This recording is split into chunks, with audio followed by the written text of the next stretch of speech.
Okay, so now let's move to the element.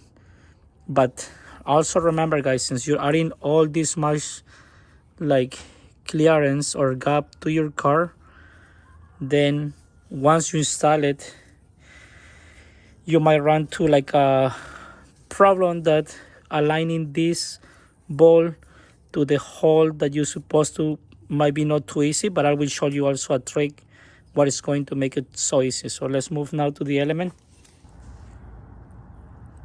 Now I'm ready to install this back to the element. Since I have to cut this ball, guys, maybe you will consider to look for other options. I think there is another company too that they do make it like an easier installation, I will say, because you just have to cut this and then you just put it on that. It looks a little bit different, the spacer, than this, but I think it's going to be easier. Reason I picked this is like the quality looks better, but if somebody have an experience with the other brand, I'm going to put the picture on the video. Please let me know in the comments. This one is 1 inch spacer, okay, but if you have, or if you are installing over an inch spacer, then you don't have to do any cutting. Just wanted to point that.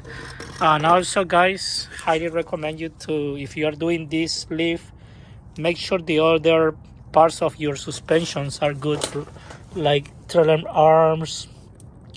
You know, it has like a bushing in there. Make sure the bushing is good. Lower arm bushings, these link connectors, make sure everything is good. Everything looks good in mine. I replaced this, I will say, like 7 months ago. All the bushings looks good. I don't have any noise, especially when going through bumps. So that's something that just wanted to point to. Okay, now I'm going to point my light here and I'm going to install this bag. It will be a good idea if somebody can help you to install the bolts on top.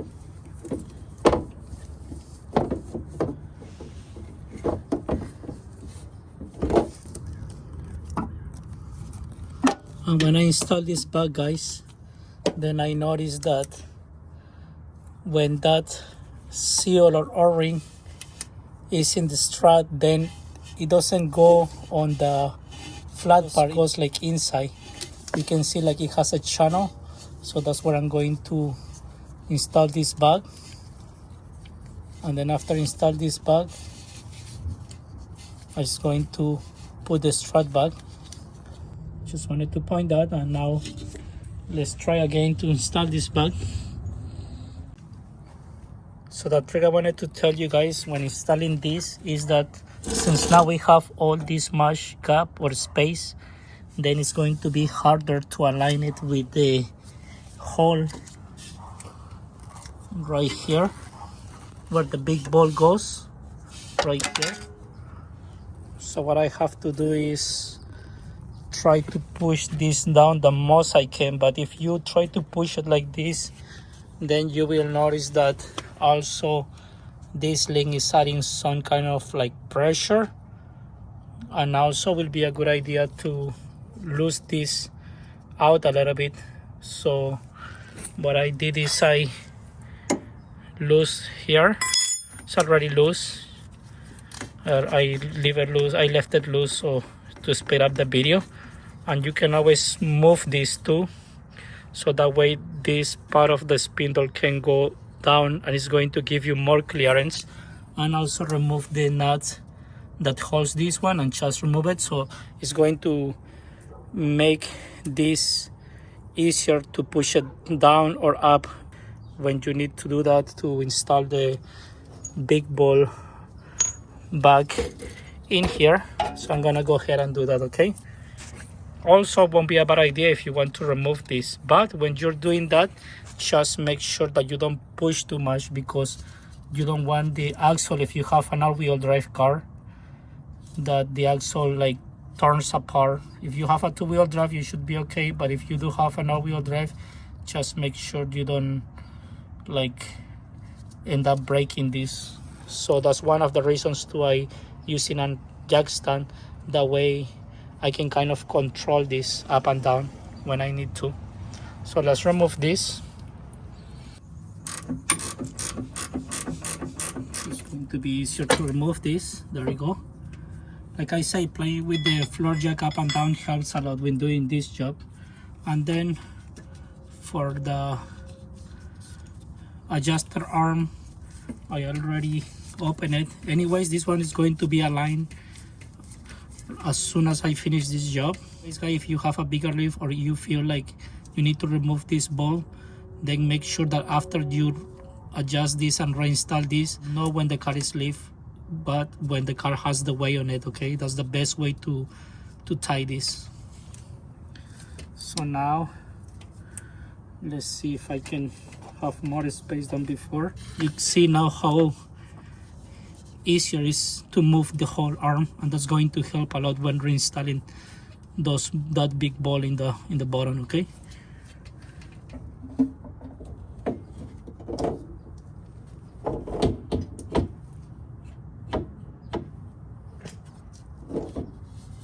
If somebody can help you to put the nuts on top would be nice, but since I'm doing this by my own, I do have to find a way to hold it. So let's see if this pry bar will help me up. I'm very close to the ball in the bottom, but I do want to install the balls first on top, or the nuts first on top, just to kind of hold it in place. So I'm just going to leave it like that. It is holding, that's nice. Going to go on top and just put the nuts back. There it is.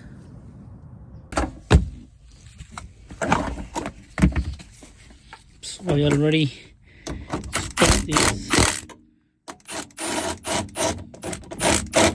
It's gonna help me a lot for sure. And now I'm coming down, which is going to make a big difference once those are adjusted. And just make sure it's all the way adjusted already. So as you see here, guys, it's very close to the hole. I'm almost there. Let me show you better. So I have to push the arm down a little bit. So to do that, guys, I'm just going to pry on the arm. You can see how the arm is moving down.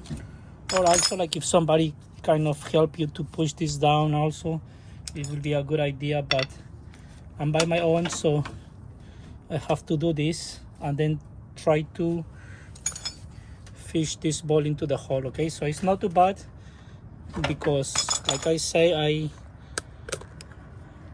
kind of lose this out a little bit, and then I remove the link connector, so that makes it way easier. So I completely removed this ball, and now we are putting some stress on the axle, so I make sure to use the floor jack under just to hold it. And now this arm has more space. Of course, if I push it down more, then I have to drop the floor jack more. I'm almost there, guys, almost there. If I remove that screwdriver, you can see how close I am. And if I lift it here with a pry bar, okay, I'm almost there. So, and I'm working by my own. With the help of somebody, he's definitely gonna make it better. So, almost there. I got it already. So, there it is, guys, I got it.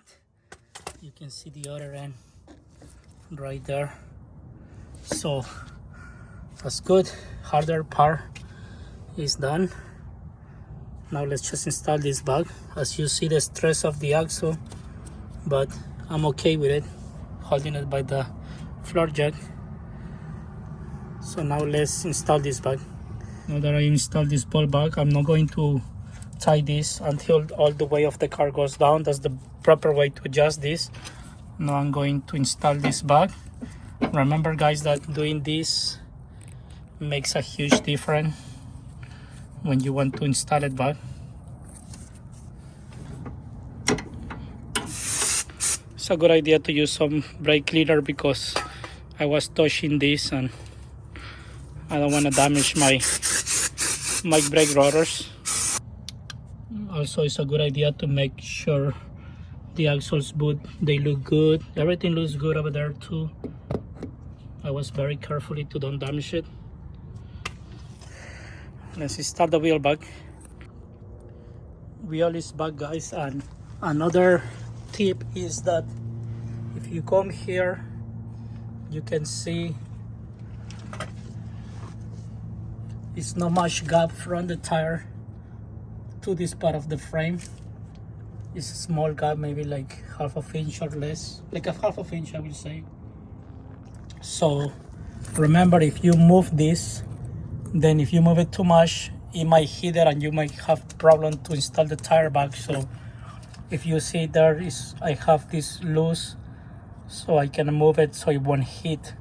That's another reason, guys, that if you're planning to lift your element, make sure that you know how many inches you want to lift it and what parts that you need. First that I recommend you is to make sure all the parts like the axles, the lower arms, all the bushings are 100% good. Then you can go with this adjustable arm with the swing springs. That might be enough for you if you just want to gain some clearance in the back to level up the or even up the lift in the front or in the back. Or if you want to go an inch or over 1.5 or 2 inch, then just keep it in mind that you might need other parts like the throttle arms, like subframe drop kit, engine drop kit, wheel spacers. So keep it in consideration, okay? So now I'm going to just tie this car in the floor, guys. You can see how I can tie this. It's good now. And now that the car is on the floor, you can see it has more gap over there. And you can always take a look, like if you see here, it's kind of dark, but you can see my tire is way too much like this. So you can always try to do your best to make it straight with the car down to try to align it. So I already finished, guys, and you can see like a huge clearance from here to there. But remember, I moved the springs, so I'm pretty sure the struts, they kind of open up a little bit, and now I have to break this in. So I have to break it in and then see if there is a difference. Let's do that. And after driving it for a few days, guys, then let's see the measurement. So from the ground to the fender, guys, is 31 inch. And now let's move to the rear. And the rear is going to be 32 inch, guys, 32 inch. So it's an inch different lifted here. Now you can see the difference compared to before. But guys, I still need to add some of my camping equipment here, and once I add more weight, it's gonna come down a little bit more. So I think that having that inch difference, it's okay for me, because also like when we are sleeping on the e-camper, we usually put our heads here, and then I feel like it's going to even up. So that inch is going to like kind of even up later when we're camping, sleeping, or when I put all my equipment, I think.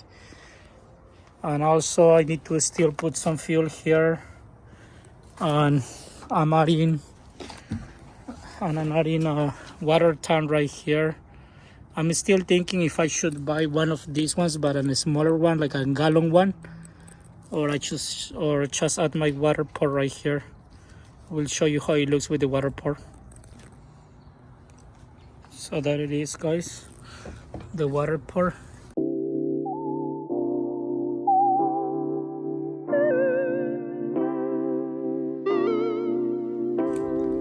The car is being watched. Thank you, guys.